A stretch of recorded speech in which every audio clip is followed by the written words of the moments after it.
नमस्कार। आज हम बीएड प्रथम वर्ष third paper learning and teaching अधिगम और शिक्षण के अंतर्गत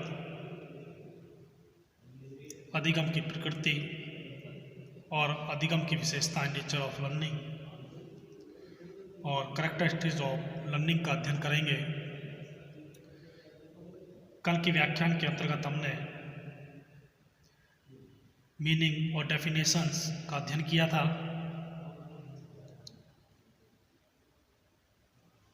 अगर अधिगम की प्रकृति और विशेषताओं की बात करें तो जो कल की परिभाषा है जिनका हमने अवलोकन, विश्लेषण और व्याख्या की, उसमें बहुत सारी अधिगम प्रक्रिया की प्रकृति के लिए बहुत सारी बातें उसी पर निर्भर करती हैं। जैसे अधिगम एक सक्रिय प्रक्रिया है, अधिगम व्यक्ति की क्रियाशीलता पर निर्भर होता है।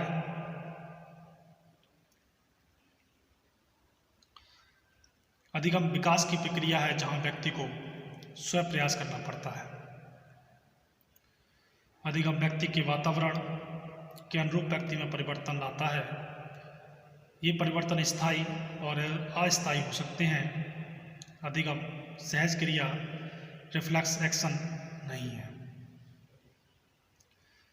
अधिगम चेतना का परिणाम भी हो सकता है या जैविक और सामाजिक समंजन के लिए भी हो सकता है। अधिगम या लर्निंग सकारात्मक और नकारात्मक, पॉजिटिव और नेगेटिव दोनों ही हो सकता है।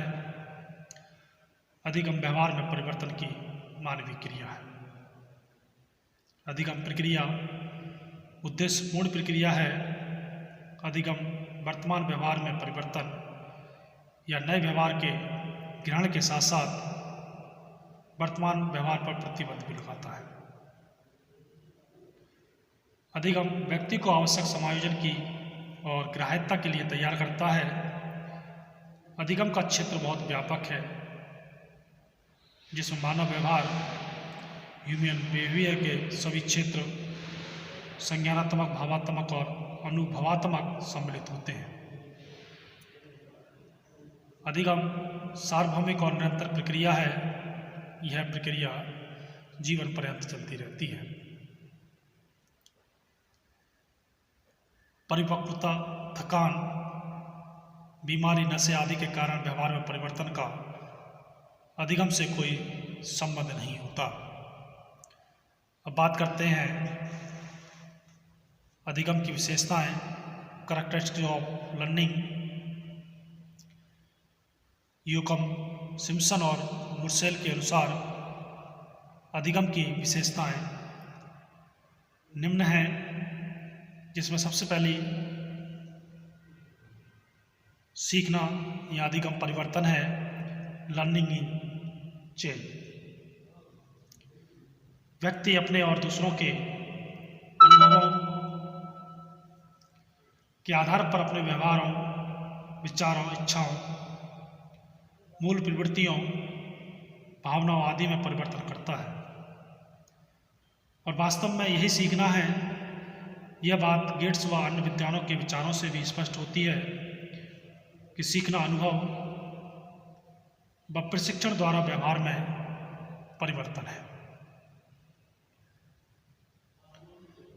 अधिगम संपूर्ण जीवन चलता है। ऑल लिविंग इज लर्निंग या लर्निंग इज लॉन्ग लाइफ। सीखना एक ऐसी प्रक्रिया है जो जीवन पर्यंत चलती है,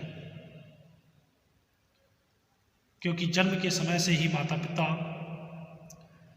भाई बहन और परिवार के अन्य सदस्यों से सीखना आरंभ करता है और वह जीवन भर विभिन्न सामाजिक और धार्मिक संस्थाओं, संगी साथियों,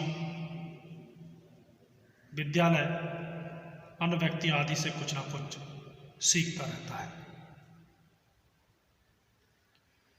सीखना विकास है।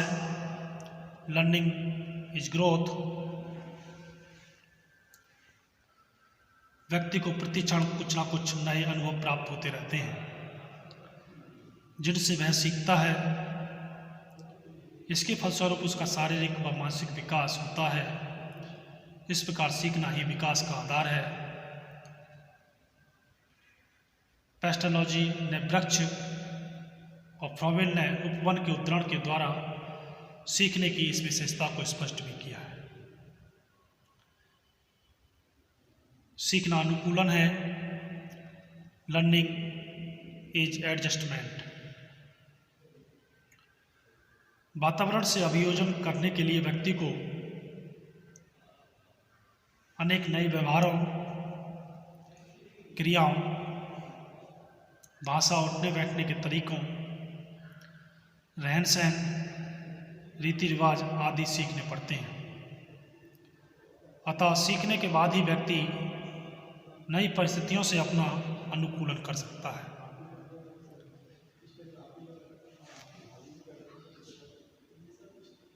सीखना सार्वभौमिक है। Learning is universal. सीखने का गुण केवल किसी विशिष्ट स्थान या विशिष्ट मनुष्यों में ही नहीं पाया जाता है, बल्कि संसार के सभी स्थानों में, सभी जीवधारियों में पाया जाता है। पशु, पक्षी और कीड़े मकोड़े भी सीखते हैं। सीखना नया कार्य करना है।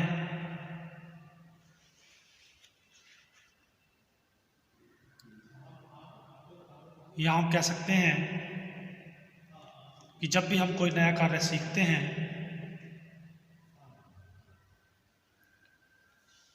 तो जो नया कार्य करते हैं वो सीखने के अंतर्गत आता है। Learning is doing something new. सीखना अनुभवों का संगठन है। Learning is organisation of experience. सीखना ना तो नए अनुभवों की प्राप्ति है और ना पुराने अनुभवों का योग ही है। सीखना वास्तव में नए और पुराने अनुभवों का संगठन है। जैसे जैसे व्यक्ति को नए अनुभव होते जाते हैं वह नई नई बातें सीखता जाता है और अपनी आवश्यकता अनुसार उन्हें संगठित करता जाता है। सीखना उद्देश्य पूर्ण है। Learning is purposive. सीखना सदैव उद्देश्य पूर्ण होता है। व्यक्ति किसी उद्देश्य से प्रेरित होकर ही कार्य को सीखता है। उद्देश्य जितना ही प्रबल होगा सीखने की प्रक्रिया भी उतनी ही तीव्र होती है। उद्देश्य के अभाव में सीखना निष्फल रहता है। मार्शल ने भी कहा कि सीखने के लिए उत्तेजित और निर्देशित उद्देश्य की अति आवश्यकता है और ऐसे उद्देश्य के बिना सीखने में असफलता निश्चित है। सीखना विवेकपूर्ण है। Learning is understanding.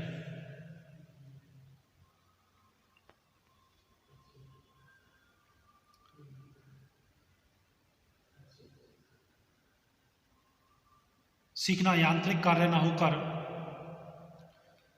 विवेकपूर्ण कार्य है। वही बात शीघ्रता और सरलतापूर्वक सीखी जा सकती है जो सोच समझकर बुद्धि का प्रयोग करके की जाती है। बिना सोचे समझे किसी बात को सीखने में सदैव असफलता ही आत लगती है। मार्शल का विचार है कि सीखने की असफलताओं का कारण समझने में असफलता है। सीखना व्यक्तिगत और सामाजिक दोनों है। Learning is both individual and social. व्यक्ति प्रायः स्वयं प्रयत्न करके सीखता है। बहुत सी बातों को वह दूसरों को देखकर और सुनकर सीखता है। वह समाज में ही रहने का ढंग, बातचीत करने की कला, उठने बैठने का ढंग, परंपराओं और प्रथाओं को मानने, दूसरों से उचित व्यवहार करना आदि सीखता है। इस प्रकार सीखना व्यक्तिगत और सामाजिक दोनों ही है। सीखना सामाजिक है क्योंकि किसी प्रकार के सामाजिक वातावरण के अभाव में व्यक्ति का सीखना असंभव है। अधिगम खोज है, लर्निंग इज डिस्कवरी। सीखना वास्तव में किसी कार्य को सोच समझकर करना और एक निश्चित परिणाम पर पहुंचना है, अर्थात नए ज्ञान की खोज करना है। व्यक्ति में खोज करने की क्षमता जितनी ही तीव्र होती है, वह उतनी ही शीघ्रता से किसी बात को सीखता है। सीखना उस बात को खोजने और जानने का कार्य है जिसे एक व्यक्ति खोजना और जानना चाहता है। Learning is an affair of discovering and seeing the point that one wants to discover and see. अधिगम वातावरण की उपज है। Learning is a product of environment. बालक सदैव से वातावरण के प्रति प्रतिक्रिया के फलस्वरूप ही सीखता है। बालक जैसे वातावरण में रहता है उसी के अनुसार सीखता है। यही कारण है कि आजकल विद्यालय वातावरण के ऊपर काफ़ी अनुसंधान हो रहे हैं और उसे सक्रिय, उपयुक्त और प्रभावशाली बनाने का प्रयास किया जा रहा है ताकि बालक अच्छी क्रियाएं और अच्छी बातों को सीख सके। तो ये थी अधिगम की विशेषताएं। धन्यवाद।